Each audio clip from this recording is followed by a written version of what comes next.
Boa tarde, galera. Aqui quem está falando é o professor Marcelo Rocha em mais uma aulinha de física. O assunto da aula de hoje é termologia, mais especificamente dois capítulos da termologia, que são termometria e dilatação. Mas antes da gente começar a falar sobre termometria e dilatação, é bom que nós saibamos alguns conceitos iniciais para que nós possamos compreender bem esses dois assuntos, pelo menos a nível teórico, tranquilo até aí? E aí eu coloquei aqui nessa apostilinha alguns conceitos, algumas definições que a gente tem que saber. E a primeira definição que nós temos que saber é a definição de temperatura. Então, segundo a física, temperatura é toda a grandeza física que está diretamente associada ao grau de agitação das partículas de um sistema. E quando eu falo aqui partículas, eu estou falando indistintamente de moléculas ou de átomos. Então, temperatura é um valor numérico que está associado ao grau de agitação das partículas de um determinado sistema físico. Então, se as partículas daquele sistema físico estão muito agitadas, quando lá eu colocar um termômetro, o valor numérico indicado será alto. Agora, se o grau de agitação daquele sistema for pequeno, é claro que o valor indicado pelo termômetro será baixo. Tranquilo? É óbvio que é um conceito simples, mas a gente deve entender que nem sempre foi assim. Só para vocês terem uma ideia, no início do século passado nem se acreditava na existência de átomos, muito menos na existência de moléculas, que nada mais é do que um agregado de átomos. Então, por incrível que pareça, a gente até pode afirmar que a definição de temperatura é um conceito relativamente novo, porque a comunidade científica só começou a aceitar o conceito de átomos e, consequentemente, moléculas no início do século passado, quando Einstein explicou um movimento conhecido como movimento browniano, que em outra oportunidade a gente vai falar. Então, resumindo, é isso, galera. Temperatura é uma grandeza física, é um valor numérico que você pode associar ao grau de agitação das partículas de um determinado sistema físico. Porém, a gente pode aprofundar um pouquinho mais esse conceito. Segundo alguns autores que trabalham dentro da teoria cinética dos gases, a gente pode afirmar que temperatura é uma grandeza que está associada à energia cinética média molecular. Então, quando você tem um sistema e nesse sistema você tem partículas, inerente a esse sistema é a agitação. Então, as partículas daquele sistema estão agitadas, mesmo que você não as veja. Se elas estão agitadas, elas têm uma velocidade. Se elas têm uma velocidade, elas têm uma energia cinética. Então, cada partícula de um sistema físico tem a sua energia cinética. Obviamente que são diferentes. Se eu somasse todas essas energias cinéticas e dividisse pelo número de partículas contidas naquele sistema, nós teríamos o conceito de energia cinética média. É como se fosse a energia cinética que caberia a cada uma daquelas moléculas, não é? Mas é óbvio que não é bem isso. Você sabe que tem moléculas que se movem com uma energia acima da média, outras abaixo da média, outras naquele momento da medição estavam até paradas e assim sucessivamente. Então a energia cinética média molecular é como se fosse a energia cinética que representa as moléculas daquele sistema. É aí que entra o conceito de temperatura. Então temperatura é uma grandeza que é proporcional à energia cinética média molecular daquele sistema. E aí cabe mais um grau de aprofundamento, galera. Quando a gente fala de energia cinética molecular, existem dois tipos. Na realidade, podemos até aumentar isso. Vamos supor, então, que existam três tipos, tudo bem? Nós temos a energia cinética translacional, nós temos a rotacional e nós temos a vibracional. Quando eu falo em temperatura, eu estou falando de energia cinética média translacional. Não estou falando nem da vibracional e nem da rotacional. Não entendi, professor, a diferença entre essas três. Vamos imaginar uma molécula diatômica, por exemplo, o H2. Essa molécula diatômica, ela pode fazer esses movimentos de translação, né? Como se fosse uma única molécula, né? Então ela pode se mover para todos os lados. Essa é a energia cinética de translação. Porém, essa molécula diatômica pode fazer esse movimento aqui também. É a energia cinética de vibração. Além disso, essa molécula diatômica pode fazer esse movimento aqui, que é a energia cinética de rotação. Nem a energia cinética de rotação, nem a energia cinética de vibração estão associados ao conceito de temperatura. Quando eu falo temperatura, eu falo grau de agitação molecular. Estamos falando da energia cinética translacional. Então, resumindo, a temperatura de um sistema está associada à energia cinética média molecular de translação. Não é de vibração e nem é de rotação.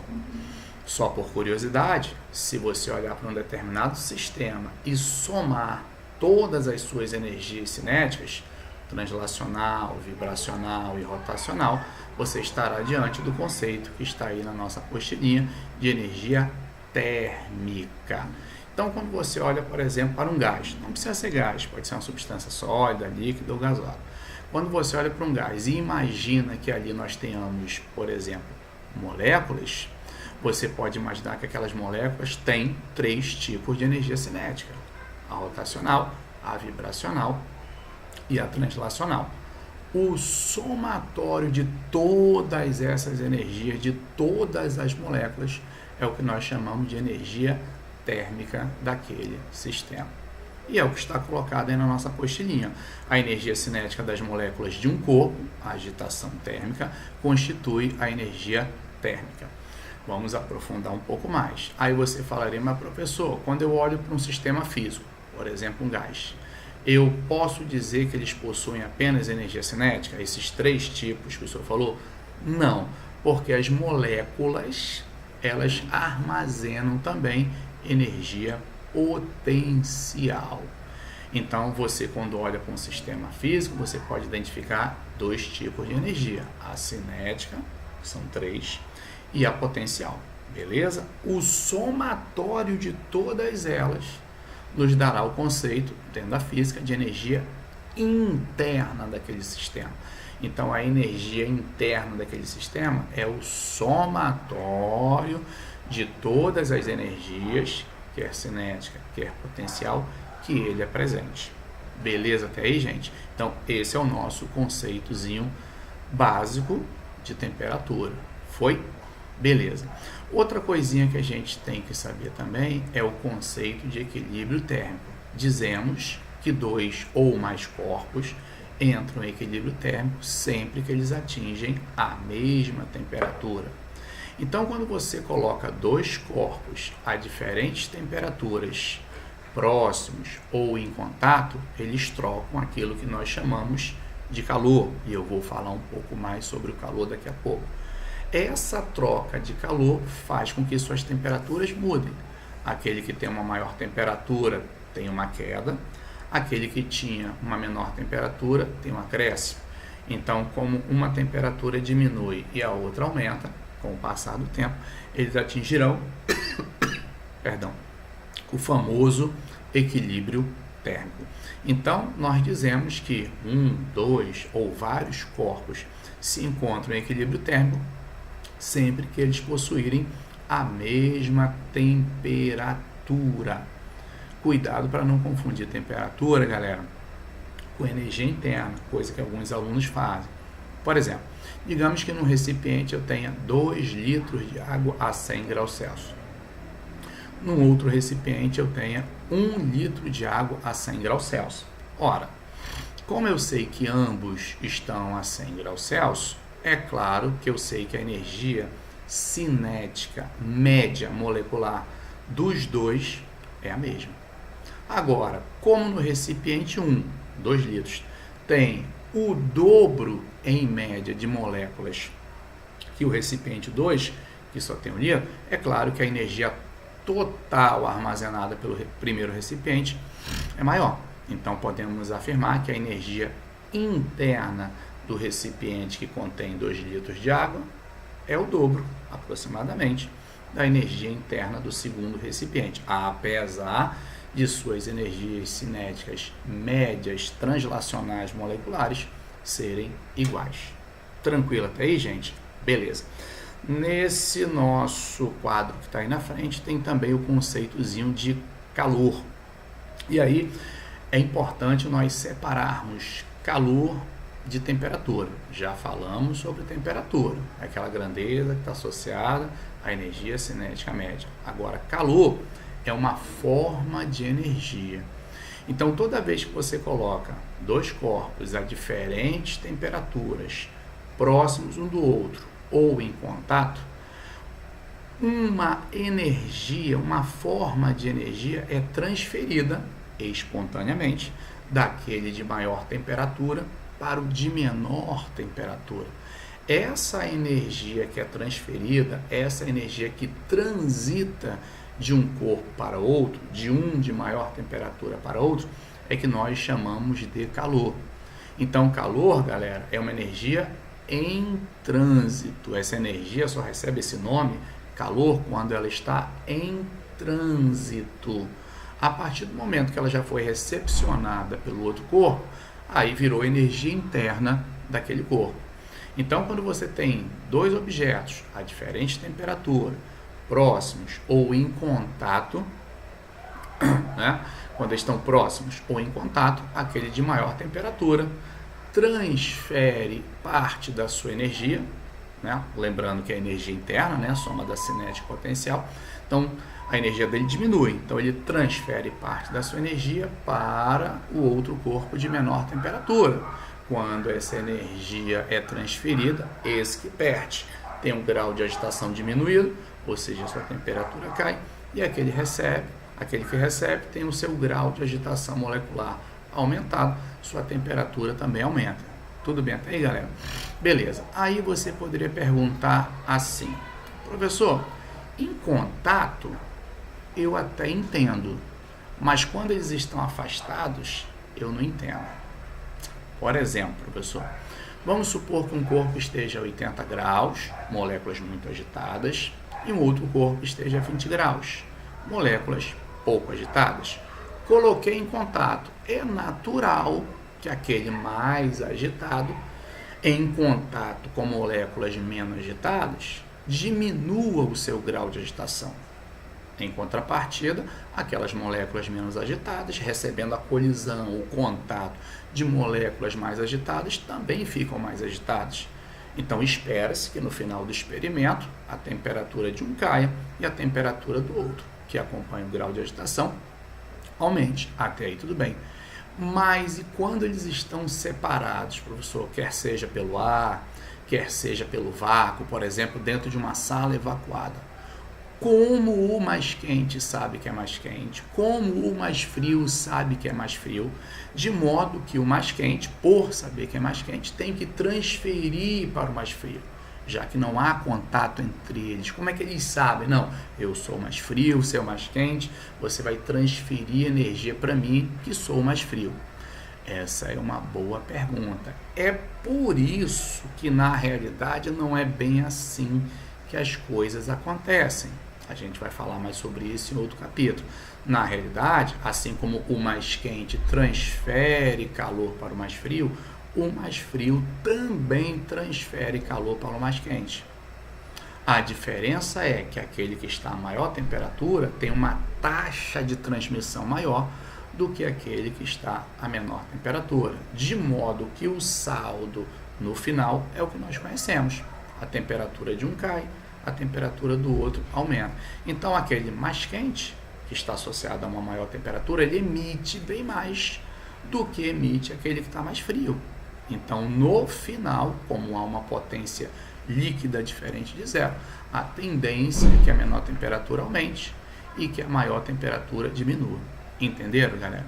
Então, é errado você dizer assim, ó, como acontece às vezes em uma prova ou um concurso, né? O corpo A contém calor, o corpo B contém calor. Matéria não pode conter calor, porque calor é um conceito que só existe transitoriamente, é uma energia em trânsito. Nenhum corpo pode conter calor. Na realidade, calor é um processo de transferência. Professor, isso aí é muito estranho. É um pouquinho estranho, mas não é para você se assustar, porque você já viu isso dentro da física. Trabalho é assim. Trabalho é um processo. Você não pode dizer que um corpo A tem trabalho. Você não pode dizer que um corpo B possui trabalho. Você pode dizer, sim, o corpo A realizou o trabalho sobre o corpo B. Você realizou o trabalho sobre um corpo. Então, você transferiu energia para esse corpo. Então, trabalho é um processo de transferência, assim como calor. Por isso que trabalho é Joule, por isso que calor também no sistema internacional é Joule. Ficou claro, galera? Então, um corpo não pode conter calor, assim como um corpo não pode conter trabalho. É meramente processo de transferência. Agora, como unidade usual, né, em homenagem a Lavoisier, que séculos atrás foi o primeiro a estudar o calor, a gente ainda usa uma unidade chamada caloria. Então, se calor é uma forma de energia, deve ter uma relação matemática envolvendo caloria e joule, que é essa que está aí na nossa apostilinha, dizendo que uma caloria é 4,186 joule. Tranquilo até aí? E aí também tem o conceito de calor, temperatura e de equilíbrio térmico. Foi, galera? Tranquilão? Agora vamos falar um pouquinho, gente, sobre a lei zero da termodinâmica, que vai ser muito útil lá na frente, e é bom que nós já falemos sobre ela agora. Ela é bem tranquilinha, bem simples, né?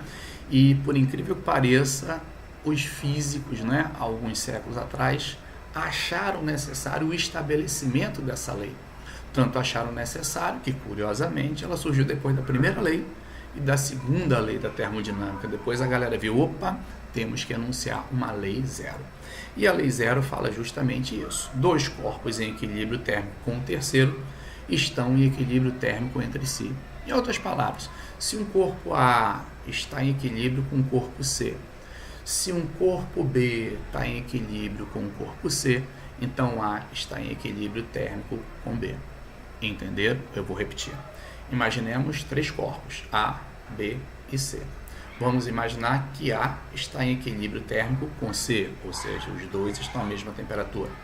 Vamos imaginar que B está em equilíbrio térmico com C, ou seja, a mesma temperatura. Isso me garante que A está em equilíbrio térmico com B, ou seja, A e B estão à mesma temperatura. Aí você falaria, ué, professor, mas isso é o óbvio do óbvio.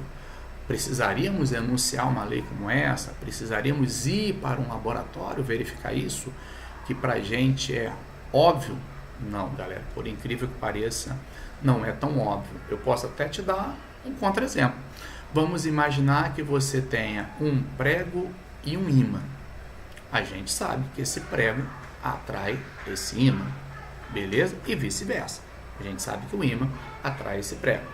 A gente sabe também do magnetismo que todo ímã, independentemente do formato dele, tem dois polos magnéticos, norte e sul, com grandes poderes de atração, né? Então, todo ímã ele tem um polo norte e um polo sul. Então, se eu aproximar o polo norte desse ímã do prego, o ímã vai atrair o prego. Se eu aproximar o polo sul desse ímã, é claro que esse polo sul também vai atrair o prego. Até aí tudo bem? Todo mundo acompanhando esse experimento? Beleza. Então vamos lá. Vamos imaginar que você tem esse prego e dois ímãs. Tudo bem? Primeira parte do experimento, você vai aproximar o polo norte do primeiro ímã do prego. Não vai atrair? Vai. Segunda parte do experimento, você vai pegar o polo norte do segundo ímã e vai aproximar do prego. Não vai atrair? Ótimo. Então, será que a gente pode anunciar a seguinte lei? Se o polo norte do primeiro ímã atrai o prego, se o polo norte do segundo ímã atrai o mesmo prego, então esses dois polos norte vão se atrair? Falso. Porque nós já sabemos, por experiência em laboratório, que polos magnéticos de mesmo nome se repelem. Entenderam como é complicado você afirmar categoricamente sem antes fazer a verificação experimental? Por isso que essa lei, ela teve que ser anunciada. É uma lei simples, mas ela teve que ser anunciada. Então, se você tem dois corpos em equilíbrio térmico com um terceiro, é claro que eles estão em equilíbrio térmico entre si. Isso também justifica o funcionamento de um termômetro, porque se você for parar para pensar, um termômetro clínico, que é aquele termômetro de mercúrio que nós usamos para, por exemplo, saber se uma pessoa está ou não com febre, aquele termômetro indica unicamente a sua temperatura e não a temperatura do corpo. Mas quando esse termômetro entra em contato com o corpo, fica um determinado tempo e entra em equilíbrio com ele, eu garanto que os dois estão a uma mesma temperatura. Beleza até aí, gente? Ótimo. Aí embaixo a gente vai falar sobre os estados de agregação da matéria, ou seja, os estados físicos que você já conhece, que é o estado sólido, o líquido e o gasoso. Cada um com as suas características básicas que você está vendo aí, né? O sólido tem volume e forma definida, força de coesão são muito intensas. Já o líquido tem volume definido, assume a forma do recipiente que o contém. Então, você nota que um sólido ele tem forma e volume próprio. Agora, líquido não. Não é verdade? A forma dele é a forma do recipiente que o contém. Ele se adapta. Mas isso aqui na Terra, curiosidade, se você estiver no espaço, muito longe do campo gravitacional terrestre, a gente vai notar que os líquidos têm forma própria sim. E essa forma própria é o de uma esfera. Futuramente a gente vai falar sobre isso aí. Então, quando você pega, por exemplo, uma gota d'água, ou uma gota de álcool, ou uma gota de mercúrio e abandona no espaço, ela rapidamente adquire o formato esférico, beleza? Agora, tem também um terceiro estado, que é o estado gasoso. Esse não tem nem volume, nem forma definido, não é verdade? Vai assumir a forma e o volume do recipiente que o contém. Então, nesse caso, como nós estamos falando de substância no estado gasoso, as moléculas estão bem separadas, né? Elas quase não interagem, elas quase não se atraem. Então, você pode ter um corpo no estado sólido, tudo bem? Por exemplo, um bloco de gelo. E aí você começa a fornecer calor para esse bloco de gelo. Com esse fornecimento, ele naturalmente vai atingir temperaturas maiores e depois ele vai começar o processo de mudança de estado. Então, você vai ter o gelo passando para o estado líquido. Se você continuar aquecimento, líquido passando para o estado gasoso. Se você continuar o aquecimento, você vai notar que essas moléculas vão começar a se desagregar. Ou seja, essas moléculas vão começar a liberar os seus átomos. Por exemplo, uma molécula de H2O, ela tem 2 átomos de hidrogênio e 1 de oxigênio, ligados eletromagneticamente, é a famosa ligação química. Mas como a temperatura está muito alta, o grau de agitação está tão violento que essa molécula começa a se desagregar e liberar seus átomos. Se você continuar com aquecimento, esses próprios átomos vão começar a perder elétrons. Então você vai ter nessa situação final, nessa situação extrema, um gás altamente ionizado, ou seja, átomos que perderam elétrons. Esse gás altamente ionizado é o quarto estado da matéria que nós chamamos de plasma. E pasmem, a maior parte do universo é plasma. Professor, eu encontro plasma no dia a dia? Com certeza, quando você olha para uma TV de plasma, quando você olha para uma lâmpada fluorescente, ali dentro você tem plasma. Quando você observa um relâmpago, né? Quando você observa aquele raio que gera uma temperatura extremamente alta no ar, ali ele produz plasma. Perto, nas proximidades de grandes estrelas, onde a temperatura é extremamente alta, como por exemplo o Sol. Por isso que a gente diz que o universo ele é permeado por plasma, que é o nosso quarto estado da matéria. E futuramente eu vou falar sobre talvez um suposto quinto estado da matéria, que é chamado de condensado de Bose-Einstein. Né? A gente vai ver que esse condensado tem propriedades bem exóticas, tão exóticas que consegue reduzir a velocidade da luz a quase 100 km por hora. Tranquilo até aí? Beleza, galera. Então, isso aí era o que a gente tinha que falar sobre os nossos conceitos iniciais. Tranquilo? Agora a gente vai falar um pouquinho sobre temperatura. Claro que eu sei que a gente já falou, mas agora a gente vai falar mais alguns detalhes a respeito. E aí eu coloquei algumas coisinhas que vocês já ouviram falar, principalmente no quesito escalas termométricas, tá bom? Bom, a gente comentou na aula anterior que temperatura é uma grandeza física que está diretamente associada ao grau de agitação das partículas de um sistema, legal? Agora, o que é grandeza física, galera? A gente ouve falar muito, né, sobre grandeza física dentro da física. Tempo é uma grandeza física, massa é uma grandeza física, força, temperatura. Mas o que é uma grandeza física?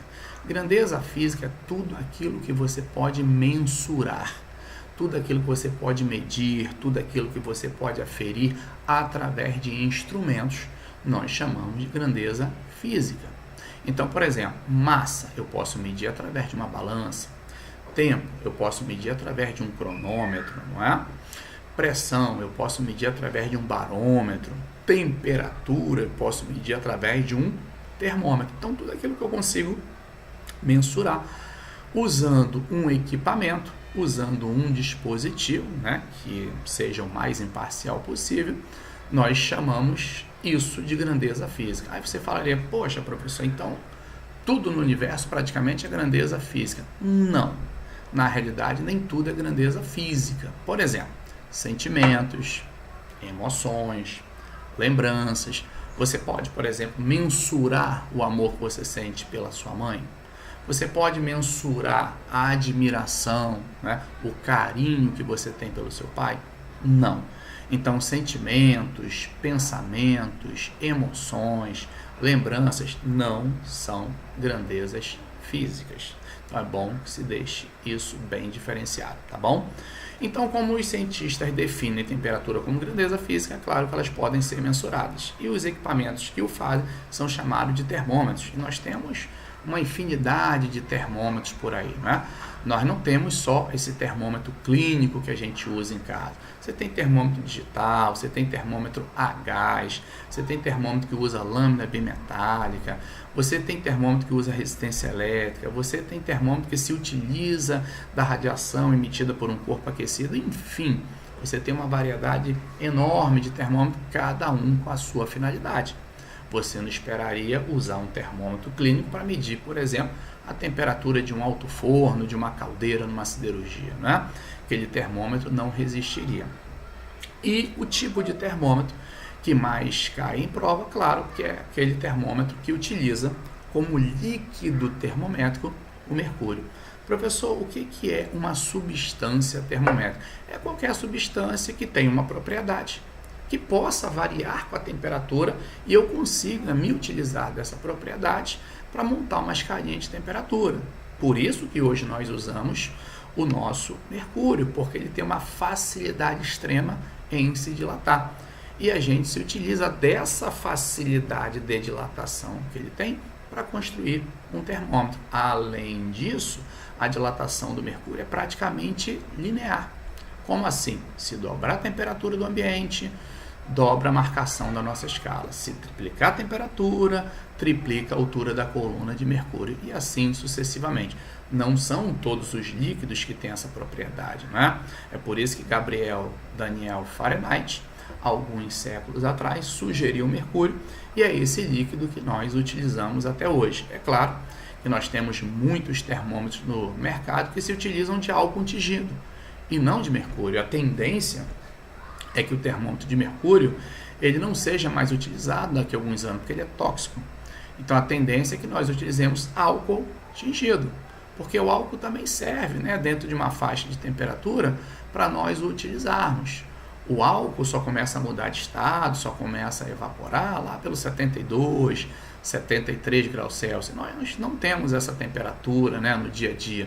Então eu posso usar um termômetro como esse muito bem em casa para medir valores de temperatura que não ultrapassam 72, 73 graus. Então você bota ali dentro álcool e tinge, né, com alguma tintura para que nós consigamos identificar aquela escala.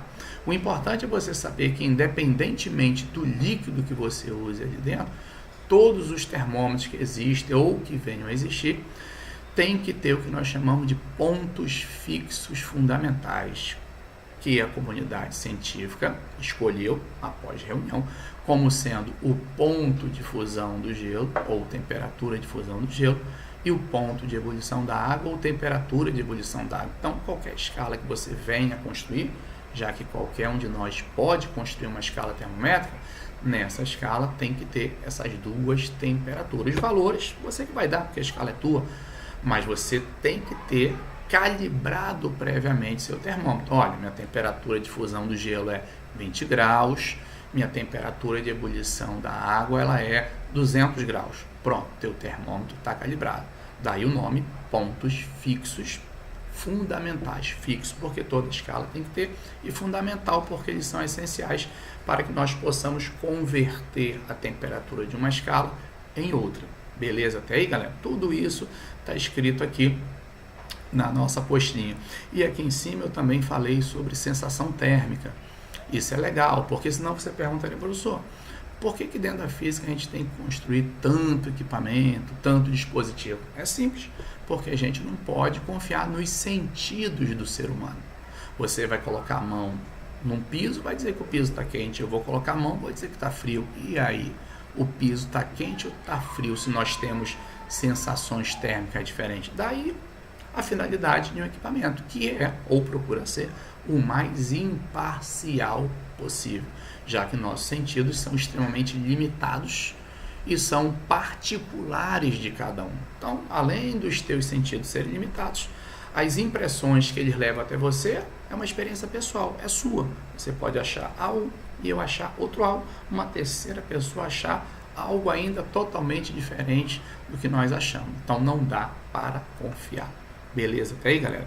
E aí vem as escalinhas que nós mais trabalhamos dentro da física. A escala Celsius, cujos pontos fixos são 0 graus e 100 graus. A escala Fahrenheit, cujos pontos fixos são 32 e 212. E nós temos a famosa escala Kelvin, certo, galera? Dessas três escalas, aquela que foi adotada pela comunidade científica, aquela que hoje é considerada a escala do Sistema Internacional de Unidades, é a escala Kelvin. Professor, quais são os pontos fixos da escala Kelvin? 273 Kelvin e 373. Então vamos a algumas colocações, galera. A escala Fahrenheit, ela tende a desaparecer. Por quê? Porque ela só é utilizada em países de língua inglesa, como Estados Unidos e Inglaterra. E mesmo assim, algumas cidades desses dois países já utilizam a escala Celsius por ser a mais fácil de utilizar e por ser a mais antiga. Então a tendência é que daqui a alguns anos ela desapareça e fiquemos apenas com a escala Celsius e a escala Kelvin. A escala Celsius é aquela mais difundida, mais divulgada no planeta. E a escala Kelvin nós nunca vamos utilizar. Ela é uma escala considerada científica, uma escala laboratorial. A comunidade científica se utiliza dela para se comunicar. Então, qualquer documento que saia do país ou venha para o país mencionando temperatura, cientificamente falando, essas temperaturas devem ser expressas em Kelvin.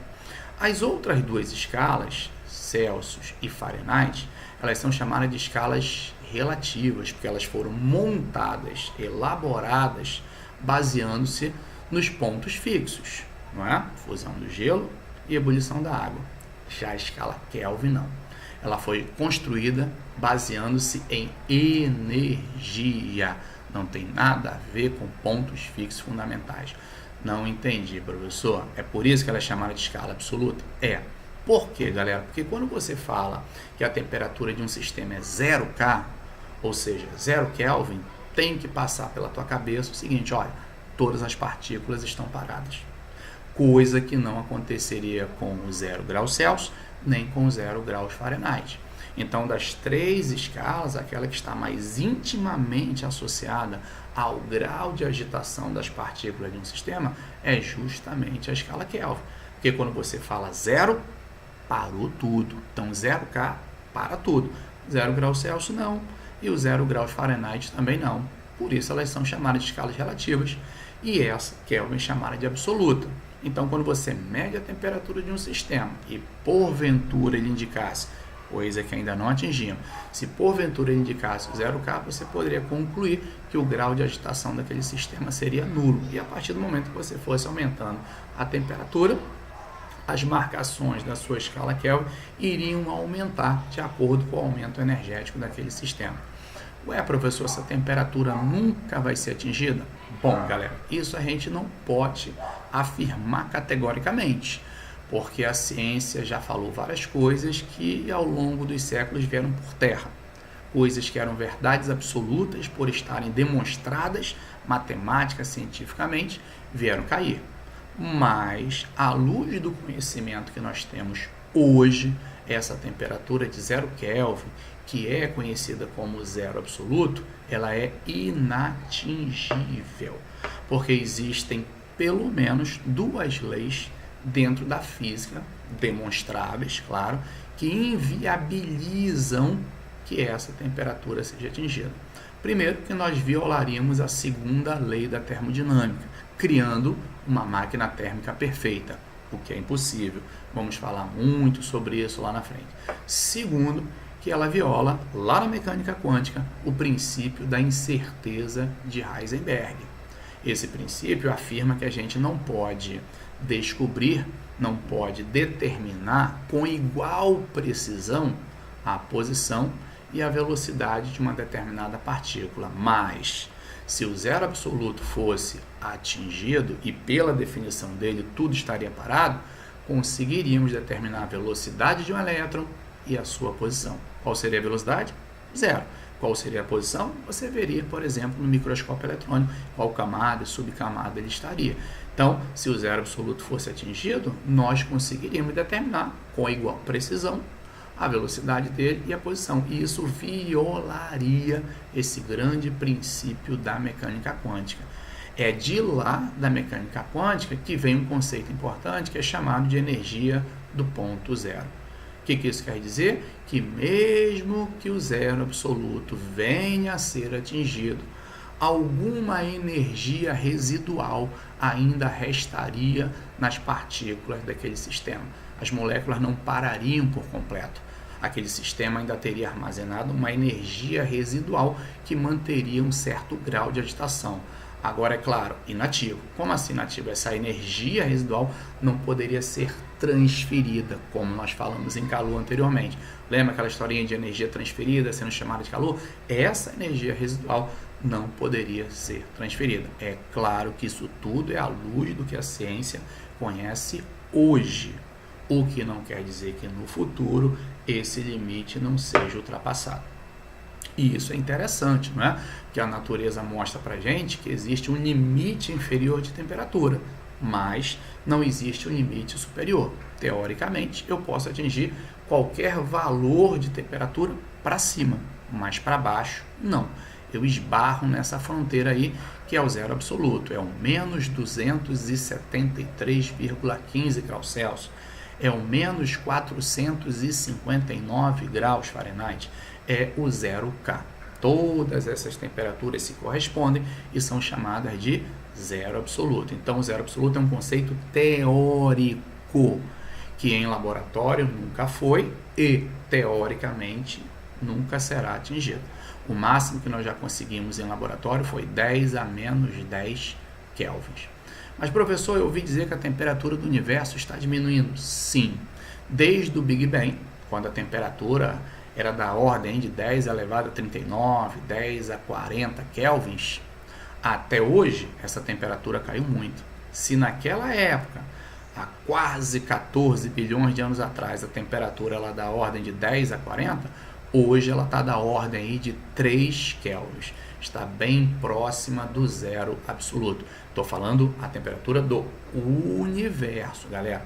Não estou falando, claro, da temperatura muito particular, muito específica do nosso planeta. Claro que a temperatura do nosso planeta não é essa, por causa da proximidade que nós temos com o nosso Sol. Tranquilo? Mas o universo como um todo tem, em média, essa temperatura aí. Tá tranquilo, galera? Tudo beleza? Bom, era isso que eu tinha que falar, tá bom? Dessa primeira parte. Agora, para a gente fechar, vamos falar rapidamente sobre o conceito de dilatação. Não vou me aprofundar muito, vou falar só sobre a parte teórica, que é a parte que me interessa e é a parte que interessa bastante também para vocês que vão fazer concursos militares e prova para o Enem.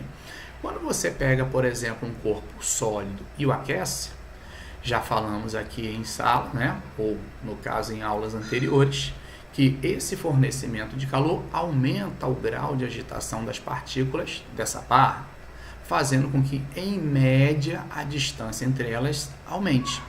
Isso é o que acontece microscopicamente. Macroscopicamente, isso se traduz em dilatação.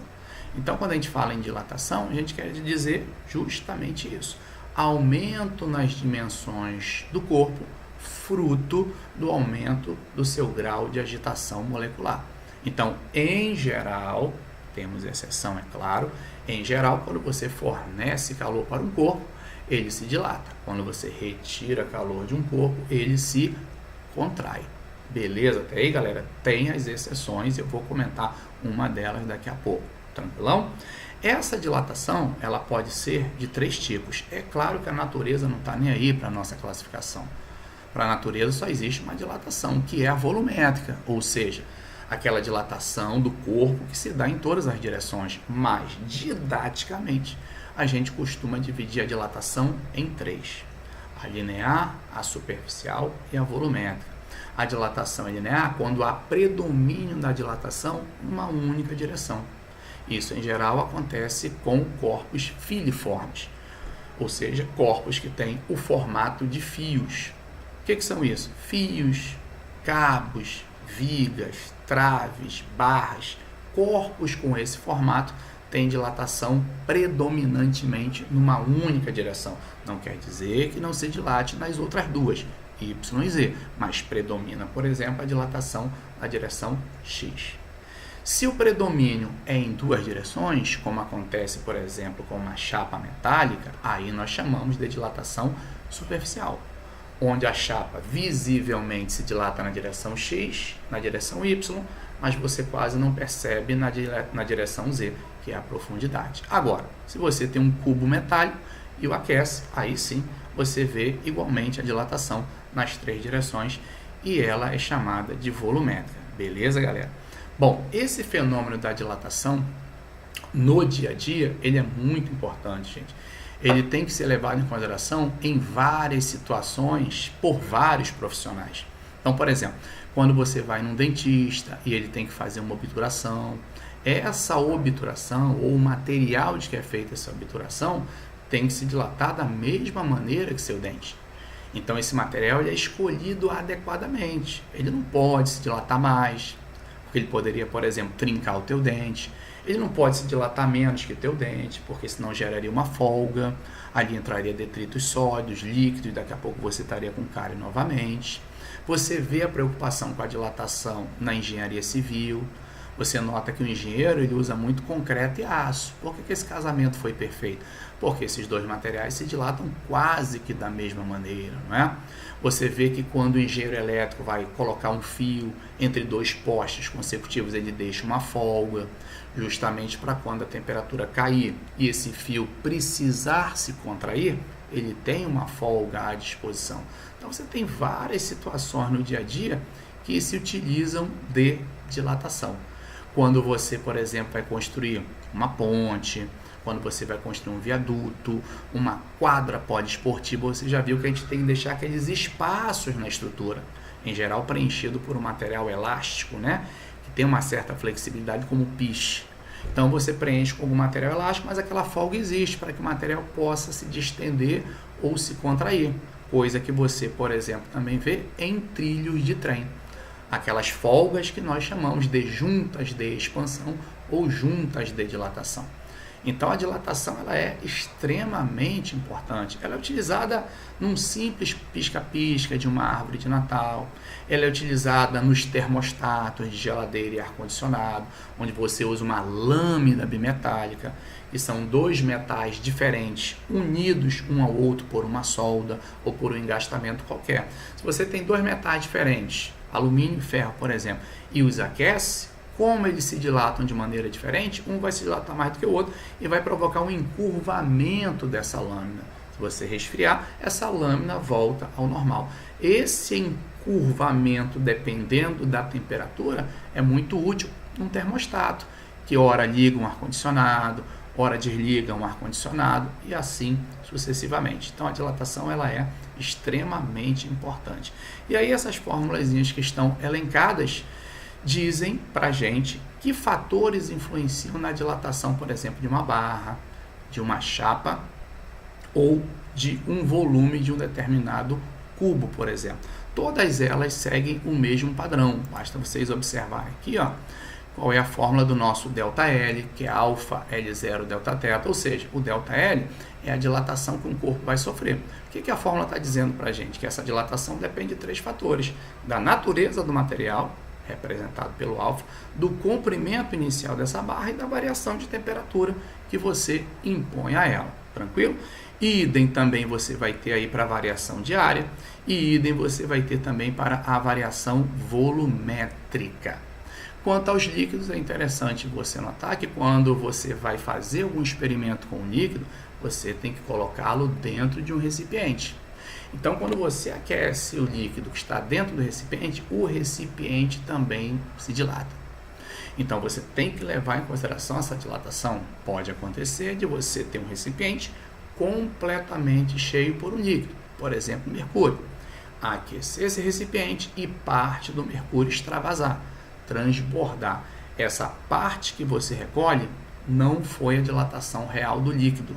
Seria a dilatação real do líquido se o recipiente não se dilatasse. Como o recipiente se dilatou, é como se ele tivesse comido, absorvido, mascarado parte da dilatação do líquido. Então, o que cai é menos do que deveria cair. Por isso que, num problema envolvendo dilatação de líquidos, se você quiser saber a dilatação real que o líquido sofreu, é o que caiu do lado de fora, que nós chamamos de dilatação aparente, mais o que se dilatou o recipiente.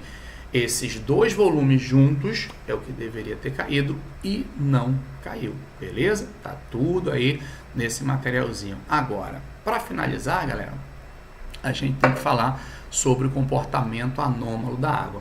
Lembra que eu falei que, em geral, quando você aquece uma substância, ela se dilata, quando você resfria, ela se contrai?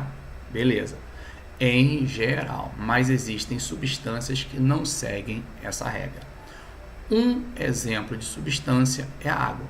A gente nota em laboratório que dentro de uma determinada faixa de temperatura, que vai de 0 graus Celsius a 4 graus Celsius, a água se comporta de maneira contrária. Então, qualquer substância, se você a aquecesse de 0 a 4 graus Celsius, se dilataria.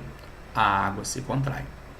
Qualquer substância, se você a resfriasse de 4 graus Celsius a 0 graus Celsius, se contrairia.